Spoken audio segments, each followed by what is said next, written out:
Hello friends, Metabot here, and oh boy have I been having trouble trying to record this video.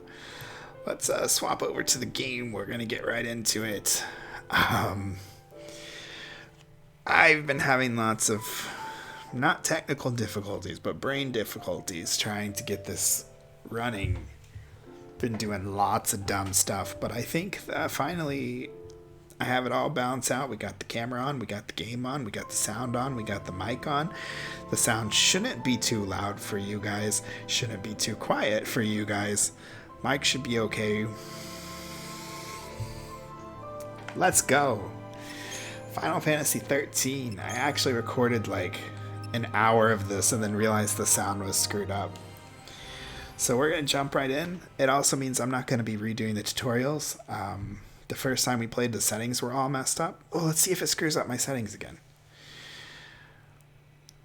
I have everything set up how I wanted it in the settings menu. And then when I started a new game, all my settings reverted to default. After we awoke, or the beginning of the end. The 13 days after we awoke. Okay, so that's what the 13 days are. They're the 13 days after they awoke. I'm replaying this. So it's interesting to know ahead of time what these things mean when they say stuff like that and what this train is and stuff like that, you know. So I've played this before on PS3. And I really, really liked it. So now I want to play again. And Serious? Be quiet. be quiet. Best of luck. Oh, so he knows what she's gonna do. Or maybe she told him or something. That's interesting.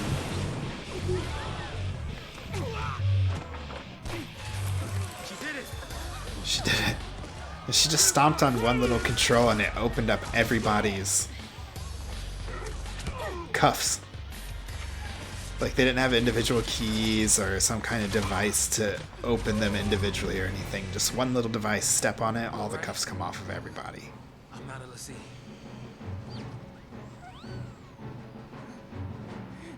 Cute.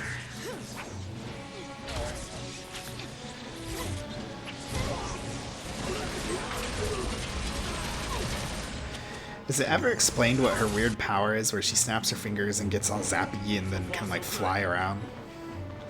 I don't remember if that's ever explained. Good for them. I think it's part of her outfit.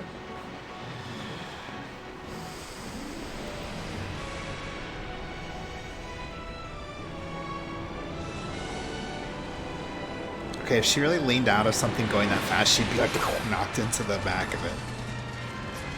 Yeah, there's a lot of action sequences here. I'm not a big fan of action sequences and action movies and stuff like that, so this doesn't do much for me. Rocket launcher, bam! And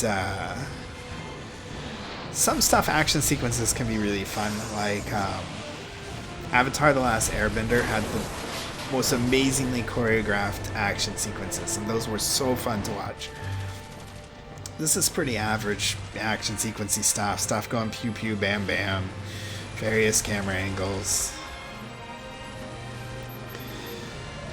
It's kind of setting up the scene here. Lots of people fighting. Some monstery looking things. Coming out of some portally looking things. Crash crash boom boom pew pew. Do down do down.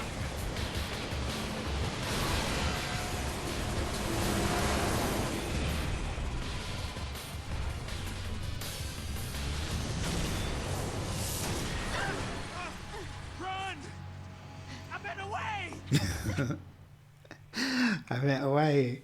Then she runs towards it. But then he follows right after.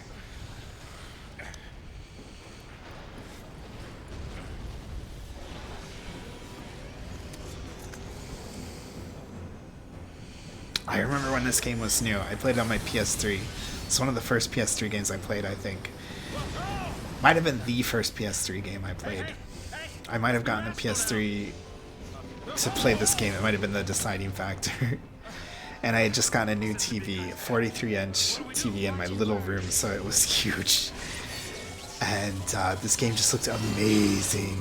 Coming off of Final Fantasy XII, which looked really, really good for PS2, this was like a whole step up. I couldn't believe that it got so much better. It's just gorgeous, gorgeous game. So it's going to teach us about active time battle. We're going to skip the tutorial. Yep, it reset all the stuff. So we're just going to click auto battle until it lets us change the default command. Because the game wants you to auto battle from the start for some reason. But basically the way this game works is you input commands. So like we're inputting 2 attack commands there. The ATB gauge fills up, and when it fills up all the way, it executes all the commands that you've filled into those slots. She has 2 slots, so she can fit 2 attack commands in there. And when it fills up, it'll execute those 2 attack commands. Or she also has a command called Blitz.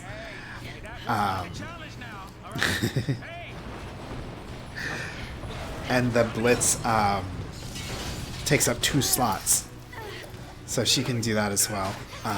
Those are all the abilities you have from the beginning of the game. Jump! Not graceful, but still pretty impressive. I love the little joke where a chick makes like a pose.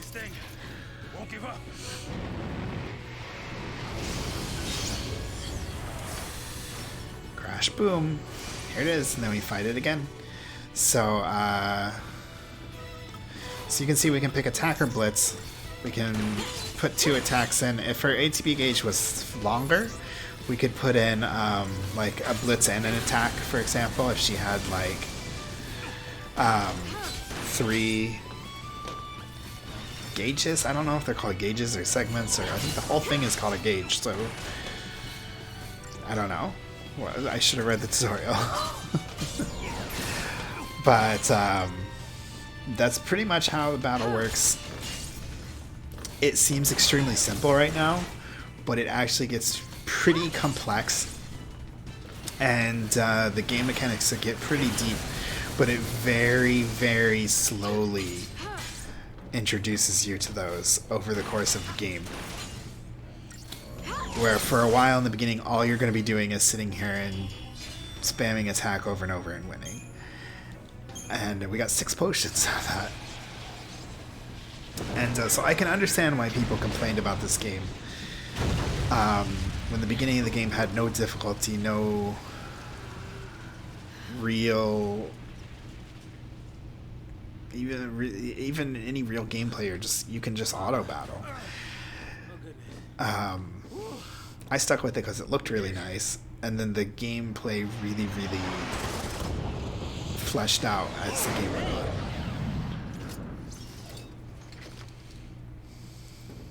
Aren't you supposed to protect civilians, soldier? Soldier. I mean, you are Sanctum, aren't you? What are you doing trying to stop the Purge? Why don't you tell me that? I was a soldier. Hey, where do you think you're going?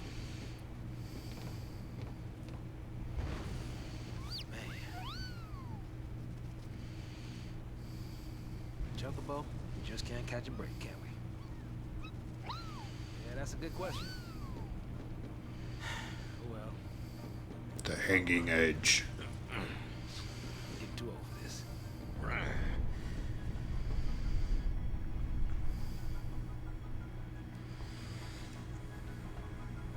Soon we shall have control. Yay, camera control. Change it. We want dual inverted. Yes. Alright, and then we learn about the primer. We go immediately to the settings and change everything back. We got dual inverted. We want speaker names on. Battle difficulty is normal. Speed is normal. The default command I want to be abilities. The target selection should be from list. Battle help messages. Actually, you know what? Let's try via cursor.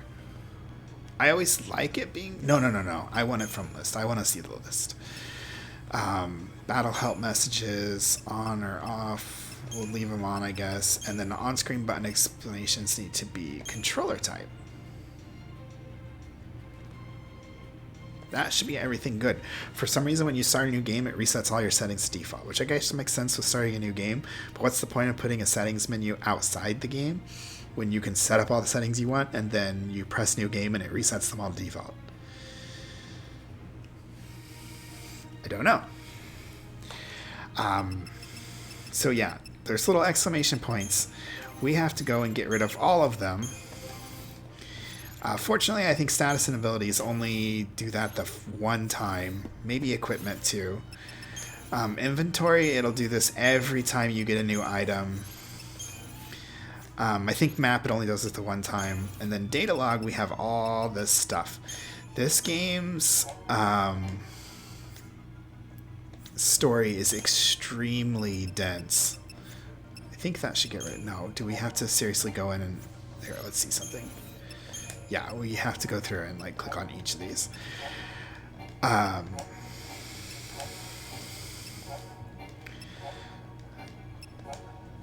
Okay. And not only do you see the story that plays out as you're watching, but you get a bunch of story here in your data log. So right now we just have events of chapter 1. And it sort of more dramatically tells the story of what we just seen. So Lightning and Saz, and some of the stuff we don't really learn from what we saw. We heard Saz ask Lightning if she's trying to stop the Purge. Even though she's a soldier, she said she was a soldier.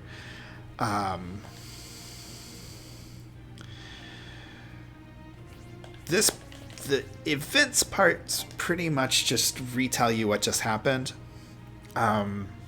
If you want to get a closer look at the story, it's a good idea to read these. I'm not going to read the events. I am going to be reading other parts of the data log, though, because they will add to the story. Now, let's see if there's anything back here. Doesn't look like it. It's kind of dark. Okay, there was nothing back there. Yay! Sass comes running back at us. Oh, here's a cool thing. Did you see how she like stopped like that? If you suddenly switch your direction, like you can run in a circle to switch your direction, or you can suddenly switch your direction and she'll kind of like stutter in her steps. It's very cool. Nice little touch. So we're going to save. This is the save that I played earlier. 54 minutes I played with the sound all messed up. It's a mess is what this is. This is indeed a mess, Saz.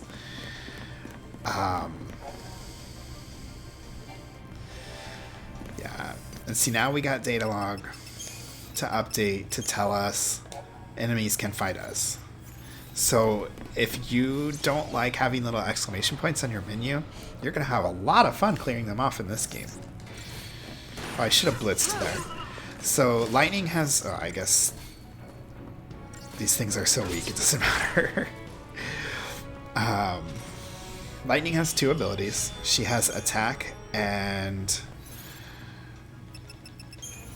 then every time you kill an enemy, you get information on it. So we have the Psycom Warden detail. I hate having little exclamation points on my menu. That is, Army leaving its toys out now? Yeah. That's the thing that the enemies were popping out of, isn't it? The little portals that they were using to create monsters. No, I'm not ditching you. I'm just kind of running on my own. It's your job to keep up. Okay, let's see. I can't change the camera back, and there doesn't seem to be anything there. Yeah, she has attack and blitz. Attack is just a standard single target attack. Blitz attacks in an area. It attacks a circle around the enemy that you target. So it has an area of effect. And now I want to complain about how everyone uses area of effect to mean like multi-target or all range attacks. When, for example, in this game, Blitz's area of effect is a circle. Like in Chrono Trigger, Chrono's slash attack has an area of effect of a line. And his cyclone attack has the area of effect of a circle. That's how you use the phrase area of effect. It describes a quality of an attack, where the area is that it attacks. In games that use an area system, such as this and Chrono Trigger and strategy RPGs use an area system. A lot of MMOs use an area system. And you can see, like in Final Fantasy XIV, when enemies do their attacks, you can see the area of effect on the ground. The area of effect is the area. It's not a word used to describe an attack that hits everything. That's not what it means. So when people... I don't like low-flying things trying to kill me either, Saz. I don't like any kinds of things trying to kill me, to be honest. I have lots of dreams about those types of things, and I don't like it.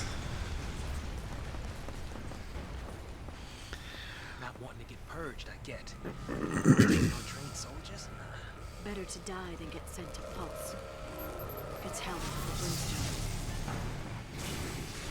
Yeah, well, hell's not sounding too bad. Because this place ain't exactly paradise. Domesticated peacekeepers.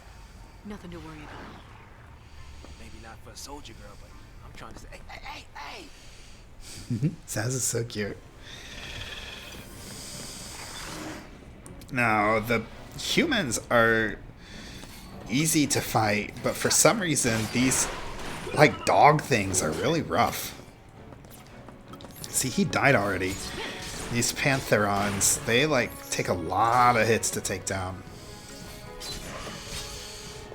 Yeah, anyway, now that I'm done whining about area of effect being used improperly, I will say that she has two abilities from the beginning: attack, blitz. Attack is just attacks a single target. Blitz has an area effect of a circle around the target that you select. Similar to Chrono Cyclone. Blitz takes up 2 slots on the ATB gauge. Attack takes up 1.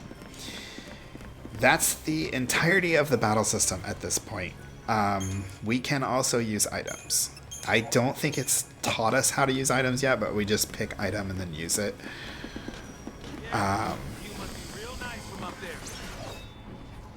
Whoa. Ooh, we got a preemptive strike. I wasn't expecting that.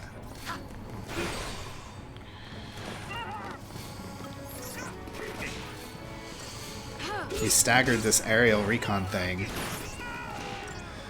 That was pretty nice. Get him before the thing runs down. Oh, I didn't press the button. We could have staggered him too. Not that it really mattered. We still get 5 stars. But yeah, this game's battle system opens up very, very slowly. Okay, there's nothing around there. I'm not good at pressing the camera button exactly left or right, so it's always going up or down at the same time that I'm pressing left and right. Which is, that's just me being bad when the camera looks like it's getting super wonky. That's me. It's all me.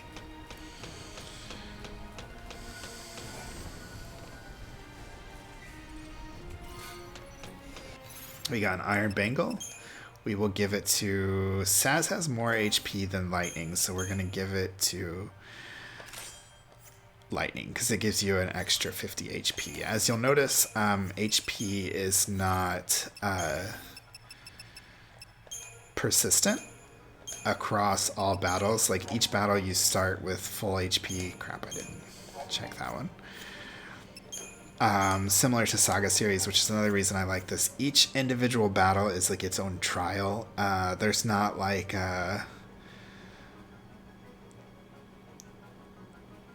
let's use potions in between battles, which is, I don't know. I just think that's kind of pointless. I've really grown to like these systems like this, where I think that I do enjoy managing magic points in those other games, but you always have so many ways to cure that it's not fun resource management to manage your HP. It's just tedium. So that tedium is kind of cut out of this.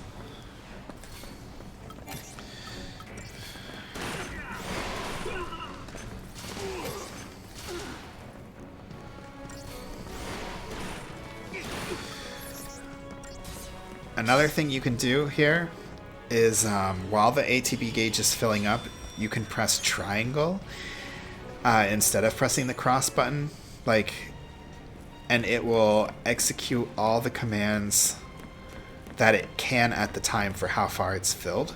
So like if it's only filled up halfway, so it's only filled up one of those 2 slots, you can fill that in with an attack and then press triangle, and it'll automatically do the one attack instead of waiting for it to fill up to do both. Which is not something that you really use that much here. It's going to teach us how to use items. We're going to skip the tutorial. You literally just go to item and click on it.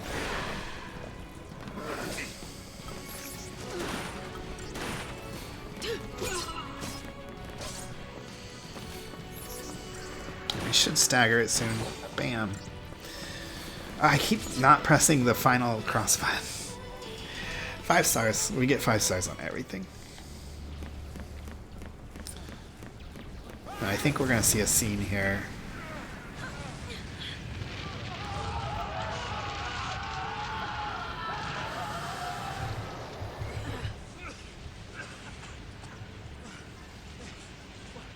Do we turn back? There's no time. Then what do you suggest we do? Quiet.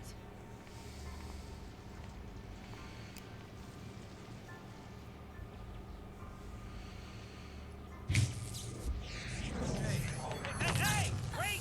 No, don't leave me! Let go! The hell no! You're the only way out of here! No! Bam. See, now her little zappy power doesn't work anymore. It's like she used up all the juice. I don't know. Right there.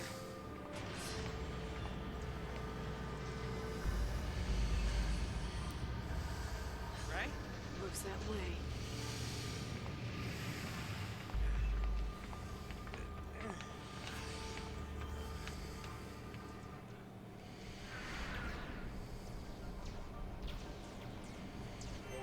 All right.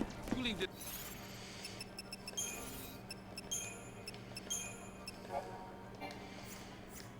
Yeah, the events just tell you what just happened. So, as I said before, I'm not going to read those. To me. More enemies up here. We got 3 Pantherons and a dude.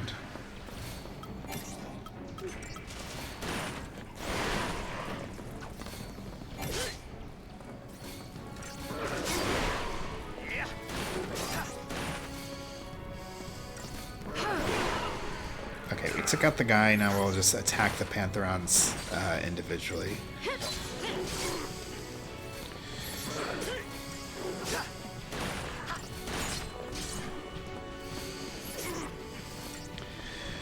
We took him out with all the blitzes and weakened all the Pantherons while we were at it. And this last one, no, he's not about to stagger. The other one was about to stagger though. See, I pressed triangle to get in my last hit. I thought it was going to be enough to take it out, but it was not. Where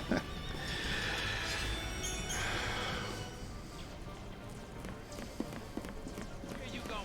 Hurry up and get over here. Yeah, I'm going the wrong way, but I want to see if there's any items over here. No, this is where we came from. We already got that item. Just making sure.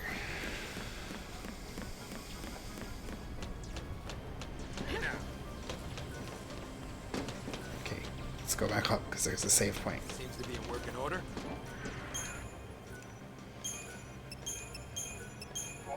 I like to save in one save slot. I don't like having multiple saves. I know that's a bad practice, but that's just how I am.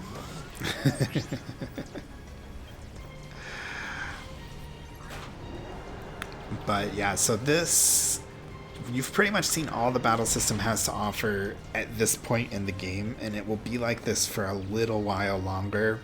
Not our lucky day. The game very, very, very slowly adds mechanics over the course of the first 11 chapters until eventually you get to Turn ugly? He wants to kill us without a fight. without a fight. Why did Saz just have guns with him? Like, did they not confiscate his guns when they were putting him on the Purge train?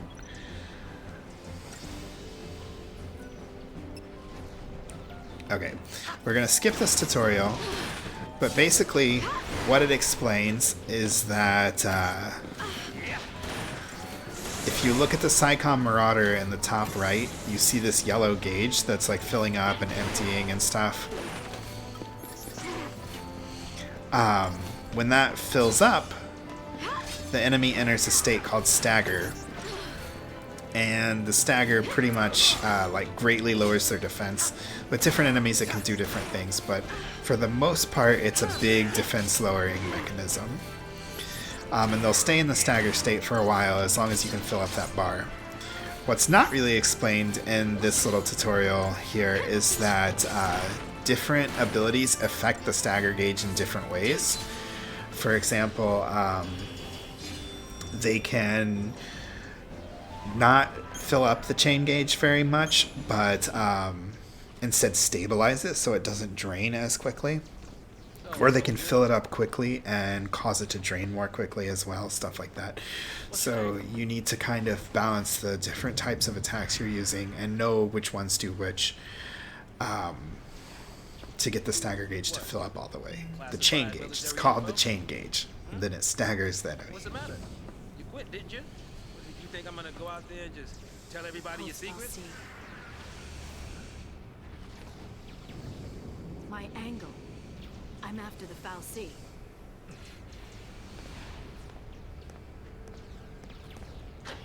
So she's after the Pulse Falsi. I'm guessing the one that was found in Bodum then. Still happy you tagged along.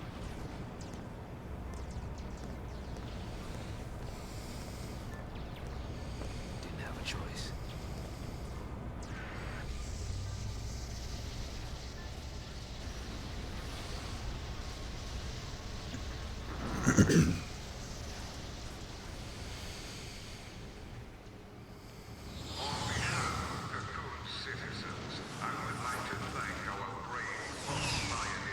Our brave Pulse Pioneers. Best wishes for a successful relocation.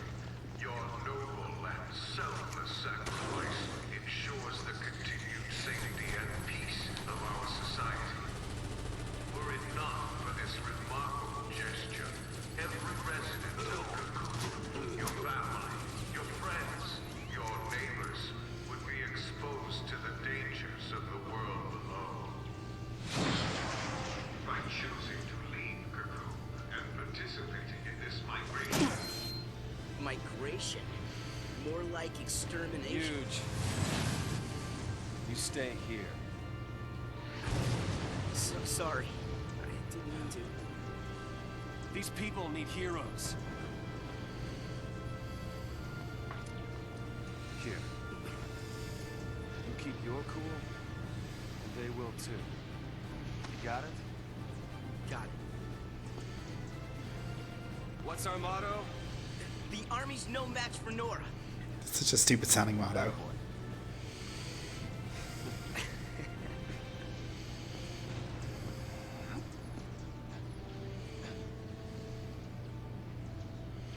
The Resistance Front. Hanging Edge. I need to learn how to turn off those little things. I want to be able to use this Twitch overlay, the Steam overlay in games, but I don't want the little like somebody's playing a game to pop up every time someone starts playing a game, but I want other ones to pop up. Like I want chat ones to pop up. Actually, no, I don't. Sometimes I do. Okay, and now we have a bunch of stuff. Let's go ahead and clear out the dumb stuff.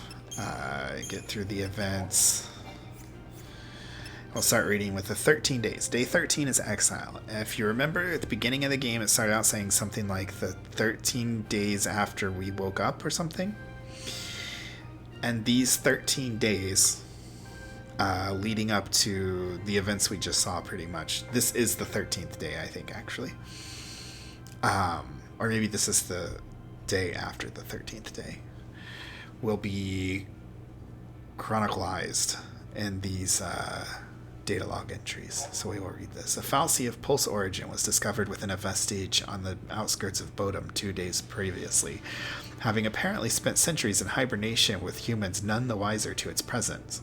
The Sanctum deemed the potential containment by Pulse magic a risk too great to overlook, and immediately enacted legislation permitting the Purge, an involuntary removal of the fallacy and the entire population of Bodom from Cocoon. Deportees were told only that they would be transported to Pulse. Now, this game is extremely dense in its story, and like I've said before, and you're probably like, what does all that mean? Because it doesn't make any sense, and you have to go read these other things, and it will kind of come together. So, History and Myths, Pulse. So, resting in Cocoon's shadow, the sprawling and enigmatic lower world of Pulse is home to a multitude of terrors. The land is commonly believed to be inhospitable to human life, and a strict ban on interworld travel forbids citizens of Cocoon from venturing there to challenge this hypothesis. Not even members of the Sanctum's upper echelon can claim to have seen the surface with their own eyes, but the attempted evasion by the world's savage armies several centuries ago is well documented. Widespread fear of a repeated assault persists among the populace even today, with colloquial references often likening the world to a manner of living hell. So that's Pulse.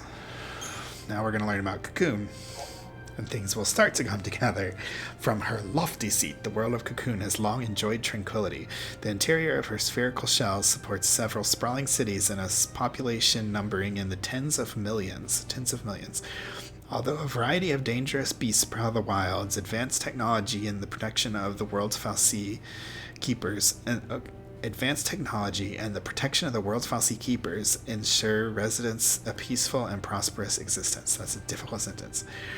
Travel to the lower world of Pulse is forbidden, but given their deep-seated cultural fears of the place, Cocoon citizens would not even think to venture beyond the paradise they know. And then the Hanging Edge is just where we were. This is where we still are. A relic of days before the War of Transgression. The Hanging Edge is located near Cocoon's outer rim. The area was once a thriving urban center, but residents were forced to abandon the location when an attack by Pulsian forces cracked Cocoon's shell during the conflict several centuries past. It was since designated a restricted zone, and with civilian access prohibited, soon became nothing more than a name on local maps. And then we're going to learn about Cocoon Society. And after you learn about all these things, then it will kind of make sense. So the Sanctum is Cocoon's general central government. The Sanctum holds supreme executive, legislative, and judicial power. It also maintains directive authority over the military. Despite the fact that Cocoon was built by the Fal'Cie and not by humans, Fal'Cie opt to participate only superficially in governmental affairs, leaving Cocoon's administration entirely at the discretion of the human Sanctum and its Primarch, Galth Dicely. The Purge. To the millions who call Cocoon home, the lower world of Pulse represents a constant source of fear. Suspected association with Pulse means stigmatization as an enemy of the state and all mankind, even for born and raised citizens of Cocoon. The recent discovery of a Fal'Cie from Pulse near the city of Bodom caused widespread civil unrest. After placing the city's entire population under quarantine due to the possibility of contamination, the Sanctum then announced its intent to forcibly relocate the affected to Pulse in an emergency measure dubbed by authorities as the Purge. And then we have Nora. The paramilitary organization known as Nora is a group composed of like-minded youths assembled by Snow and self-funded by the operation of a seaside cafe in Bodom. Functioning as a neighborhood watch of sorts, Nora's members patrol the vicinity of Bodom for trouble. Most often, trouble consists of encroachment by dangerous forms of wildlife. Nora had never openly acted out against the Sanctum prior to the Purge, and because of this, the military had been content to turn a blind eye to the group's activities. Okay. So there are two worlds. There's Cocoon, which is the world where all the peoples live, and it's like a literal cocoon. It has a shell. And then there is Pulse, which is the lower world, which is supposed to be some kind of living hell. And there are these things called Fal'Cie, and it doesn't really explain what they are yet, but they're kind of like, I guess, demigods in this world. Maybe even more like gods. I'd say more like demigods. There's probably some stronger forces than Fal'Cie, but anyway, there was a Fal'Cie from Pulse That was in Bodum. And when it was discovered there, all these people were exposed to it, which apparently makes them like tainted by evilness from Pulse. Ooh, we don't know exactly what, but you know, there's evil magic from Pulse. And so all these people were in contact with this Fal'Cie. So they purged them by sending them on these trains to go be relocated to Pulse. But Lightning is fighting back against that, as is Nora. Lightning, who was apparently a Sanctum soldier, and Nora, we just read their little primer thingy. So we know about them. They're just like a little like militia group kind of thing. I don't know what to call them. They're like a rebellion organization. And now we're playing as Snow, the leader of Nora. Let's see, did we get... No. So Lightning still has the Iron Bangle equipped. It's over. It's all over. I don't want to die.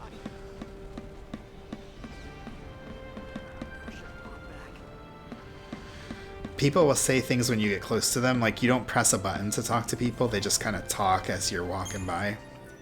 So there's not a lot of people in this game, so they didn't really implement a system to talk to people.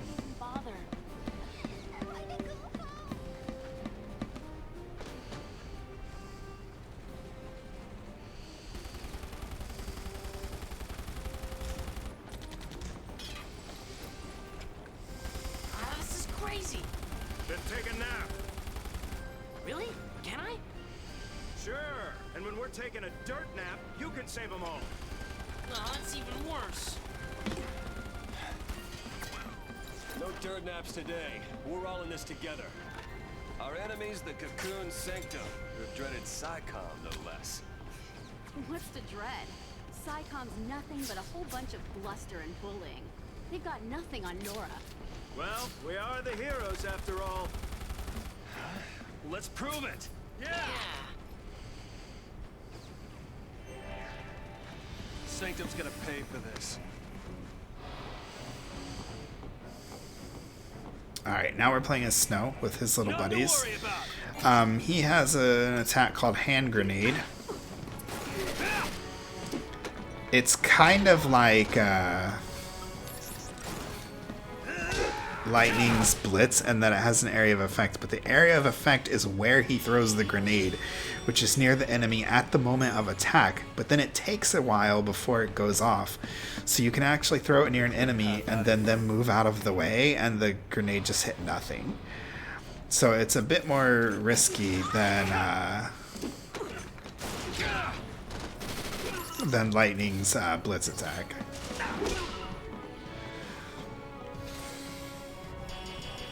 Five stars. Let's see if there were any items back here. No, doesn't look like it. We did get to talk to somebody, though.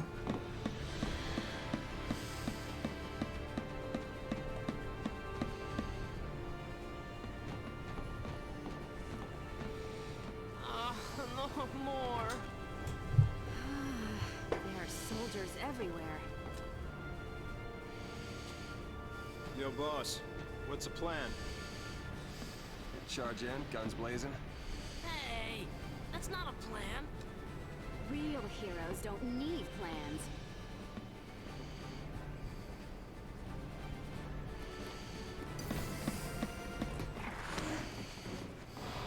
Real heroes don't need plans.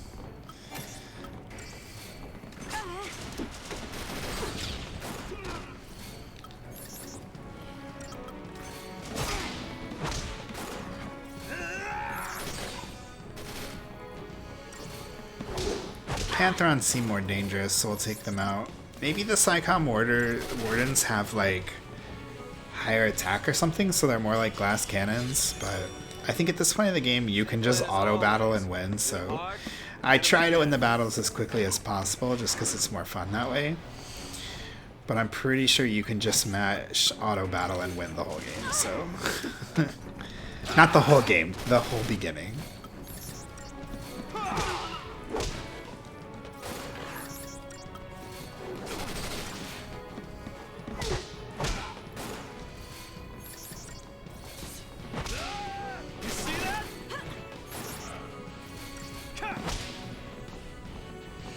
but we're gonna get 5 stars. The battle system really does like open up and become a lot more fleshed out. It's just in the beginning it's not. So You kids go falling behind now.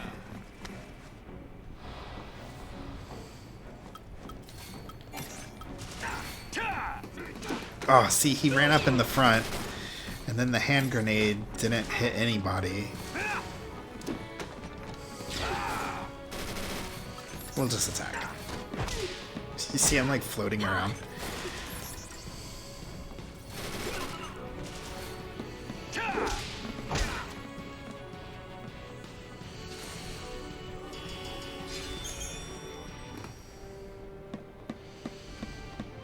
We got some people up here. These are the people who are on the train.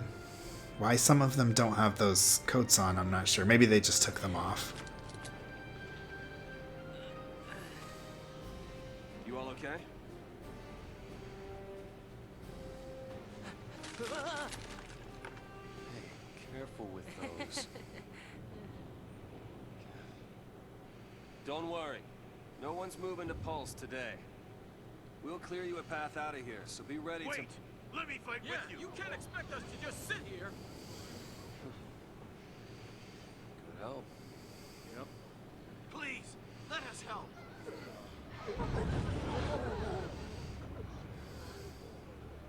Okay then. Volunteers front and center. Here, take this one. Here you go. And one for you. Count Go me for in. it. Here's yours. Take care now. Mom? Don't worry. Huh? So I just Hold it steady. Yeah, feels good. Yeah, nice. Can you show me again? You got it. That's how it works.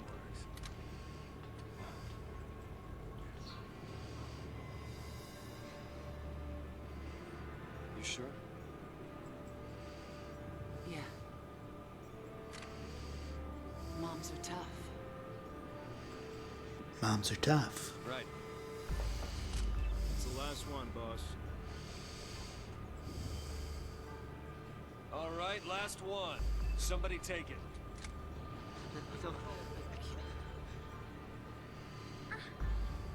Yeah.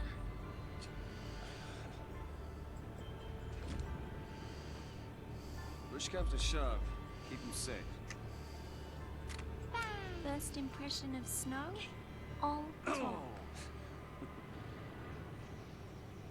All right, lay low and you'll be fine. We'll clear out the area. We're going home together! Come on, everybody up! Right. New recruits, on me. Come on.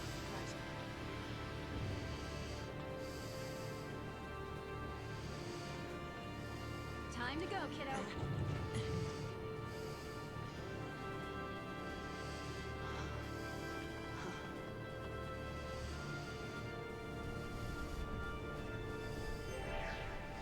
We're not losing to SciComm, you hear me? We're not losing to SciComm. Ah, we got an Iron Bingo. Oh my gosh. So we got a new thing about Cocoon Society. We learned about SciComm. The Sanctum military is composed of 2 main branches: the Guardian Corps, responsible for maintaining security in various jurisdictions throughout Cocoon, and SciComm, Public Security and Intelligence Command. SciComm is an elite special operations unit charged with protecting Cocoon from Pulsian incursion. In contrast to the lightly armed Guardian Corps, SciComm employs an area of advanced heavy weaponry and cruiser-class airships. As SciComm bears responsibility for any and all threats of Pulse origin, it was SciComm who conducted the Purge. So there's the Guardian Corps, which is just regular, kind of like police military, and then SciComm, which apparently is anti-Pulse, but like it had been, what is it, decades? Well, I guess decades is not that long since the last Pulse attack, and but they have this super ultra beefed up Psycom for a threat that hasn't done anything in decades. And then they kind of found out about this Fal'Cie and Bodum, and now Psycom is conducting this purge.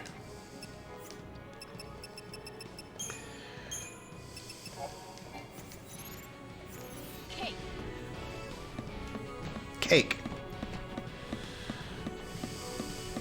Stay sharp.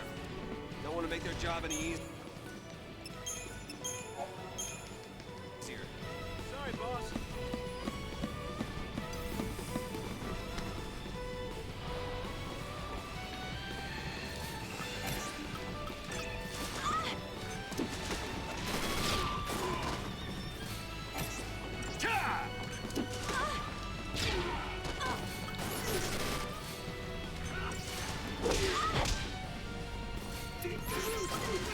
And another thing about the battle system is if you defeat an enemy while targeting it, you'll target the next enemy. I don't know how it determines which enemy it's going to target next, though. It might just be random. It might be the closest enemy. I'm not sure.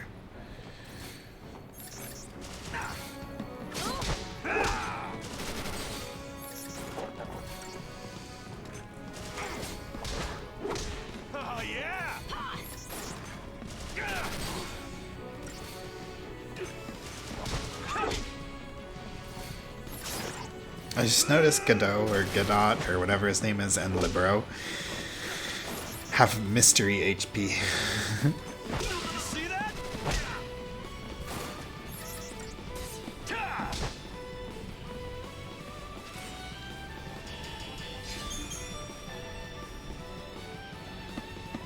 All right, let's shake things up a little. Mobilize beta force! Put down the resistance!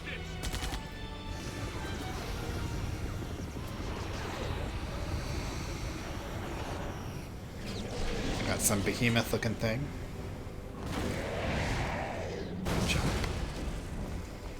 Heroes don't run from fights. Heroes don't run from fights.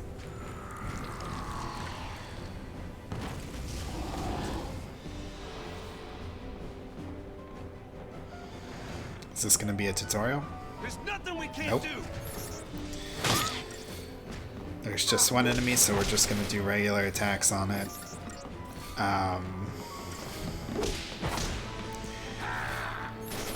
Yeah, this is a pretty uneventful battle. As you can see, Snow's attacks don't seem to raise the chain gauge very much. They do seem to stabilize it, so it's not draining very slowly, especially right after he attacks it. It seems to drain pretty slowly. Godot, his attacks seem to charge it a little more. And then Libero is able to kill us. But yeah, basically this is just punching it until it dies, because we don't even have time to stagger it compared to its HP depletion rate. So it's kind of a pointless battle there.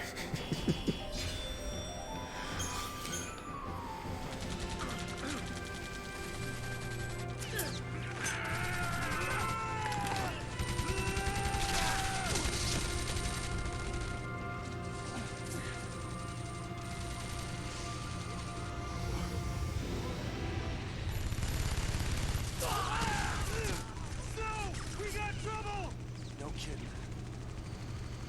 Stay down. I don't understand why he sees this one gun and decides to run out and dive for it amidst this like air ballista. Like, even if he had gotten the gun, what would that have done? Like, oh,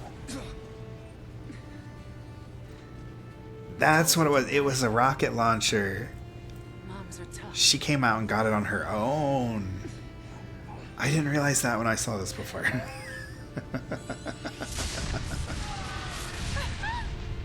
But they still blasted him anyway.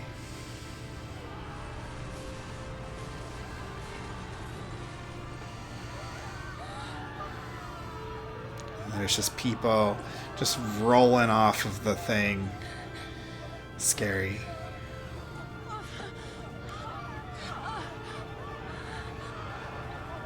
See, there they go.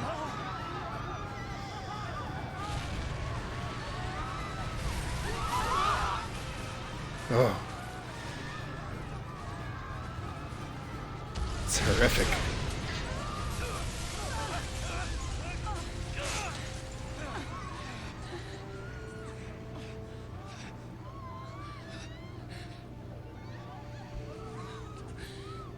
Get him home. Please. Hold on!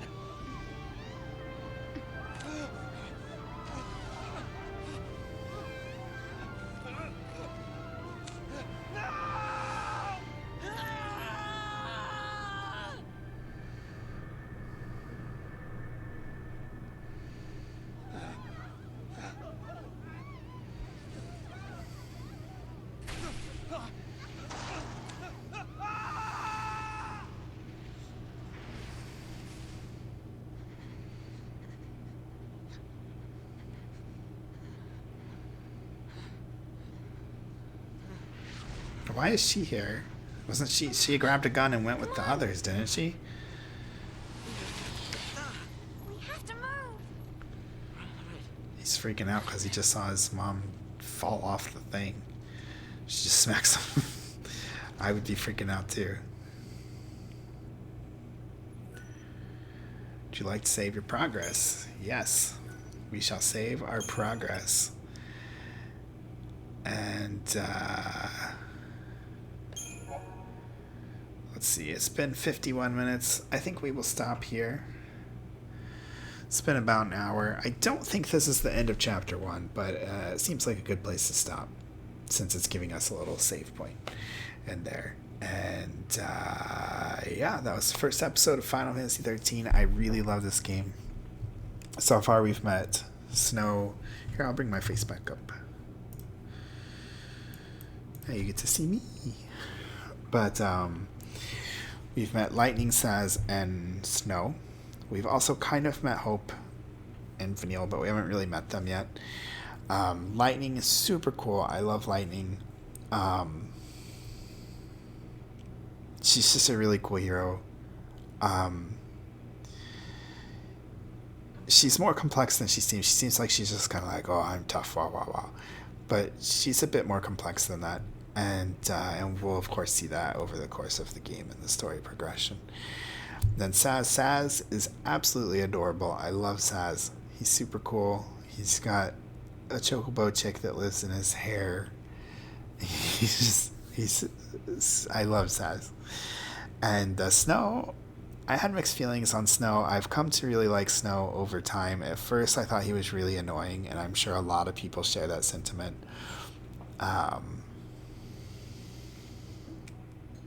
Because he's pretty annoying at first. But, I don't know. He's really grown on me. But I don't want to really go into why, because that's going to be kind of spoilers for the story later. So if you're someone who hasn't seen the story yet, first of all, I recommend you go play this game on your own. But if you're going to watch more, then you'll see. We'll get to those parts. But yeah, hopefully the story was not too confusing, and hopefully it wasn't too boring watching me read the data log entries and stuff like that. Yeah, I love this game. I will see you guys later. Have a good one.